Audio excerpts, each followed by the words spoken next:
Hey family, do you ever wonder where the tithe came from? And we hear it in church with tithes and offerings. Do you ever wonder where that started from? It actually started in the Bible with a guy named Abram, which is later known as Abraham, and a priest named Melchizedek. And so what happens is Abram, he goes and rescues Lot to get in this big huge war. They win the war and then he comes out and the king right here of Saddam, which actually translates to Jerusalem of today, the king comes out, the priest, and he greets Abram or Abraham. And he says in Genesis chapter 14, verse 18, starting with that 18, 19, 20, he says, and Melchizedek, king of Salem, which remember is Jerusalem, or Salem, Jerusalem, brought our bread and wine.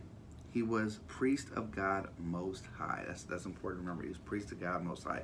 So he was the representation. Matter of fact, most scholars believe that Melchizedek was a prefiguration of Christ. And so even if you read Hebrews, it'll kind of talk about that a little bit. And then we go on in 19, this is what he says. And he blessed him and said, this is what the priest said to Abram. Blessed be Abram by God Most High, possessor of heaven and earth. And blessed be God Most High, who has delivered your enemies to your land.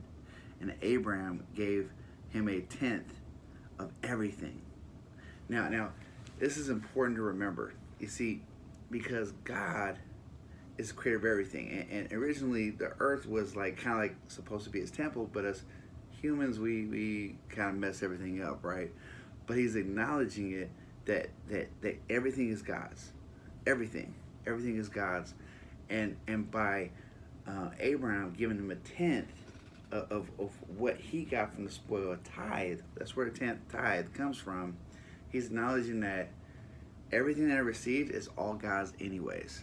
So I'm gonna give this back to you. And that's kind of what a tithe is.